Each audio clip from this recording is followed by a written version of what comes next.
દાહોદથી સમાચાર આવી રહ્યા છે। બોગસ બિનખેતી પ્રકરણમાં તપાસ તેજ થઈ ચૂકી છે, જ્યાં વિજિલન્સની ટીમો દ્વારા શંકાસ્પદ સર્વે નંબરોમાં આ તપાસ કરવામાં આવી। રેવન્યુ ઇન્સ્પેક્શન કમિશનર ગાંધીનગરની ટીમના દાહોદમાં ધામા છે, જ્યાં રેવન્યુ ડિપાર્ટમેન્ટની કચેરીમાં 17 સભ્યોની ટીમો દ્વારા આ તપાસ હાથ ધરવામાં આવી છે।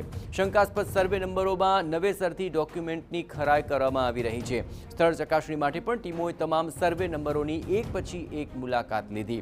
વહીવટીતંત્ર દ્વારા 179 જેટલા 179 જેટલા સર્વે નંબરોને શંકાસ્પદ સર્વે નંબરો તરીકે જાહેર કરાયા છે।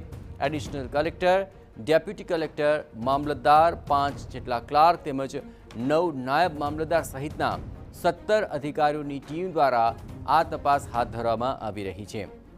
તો વિજિલન્સની ટીમ દ્વારા શંકાસ્પદ સર્વે નંબરોની અંદર ખાસ આ તપાસ કરવામાં આવશે।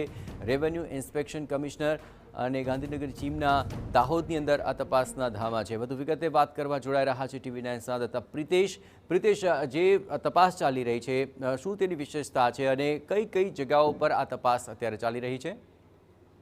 દાહોદ જિલ્લાની અંદર નકલી એને પ્રકરણ જે સામે આવ્યું હતું, ત્યારબાદ વધુ એક પ્રકરણ સામે આવ્યું છે, જેમાં નકલી સર્વે નંબર હોવાનું સામે આવ્યું હતું, જેના કારણે આજે અનેક ફરિયાદો મળવા પામી હતી। ગઈકાલથી ગાંધીનગરની જે વિજિલન્સની ટીમ છે તેને દાહોદ ખાતે ધામા નાખ્યા હતા અને અલગ અલગ દિશામાં અલગ અલગ રેકોર્ડ ચેક કરવામાં આવી રહ્યા છે। હાલ જે સર્વે નંબરો છે તેની ખાતરી કરવામાં આવી રહી છે, તેના માલિકોને બોલાવવામાં આવી રહ્યા છે, કારણ કે દાહોદ જિલ્લો છે તે ટ્રાઇબલ જિલ્લો છે। અહીંયા 73AA ની જમીન છે, જે ખેડૂતો હોય, આદિવાસીઓના નામે હોય, તે બીજાને વેચાણ કરી શકતા નથી, પરંતુ ક્યાંક ને ક્યાંક ભૂમાફિયાઓ દ્વારા બારોબાર આ જમીન એને કરાવી અને વેચાણ કરવાનું મોટું કૌભાંડ સામે આવવા પામ્યું છે। ત્યારે વિજિલન્સ અત્યારે આ દિશામાં તપાસ હાથ ધરી રહી છે।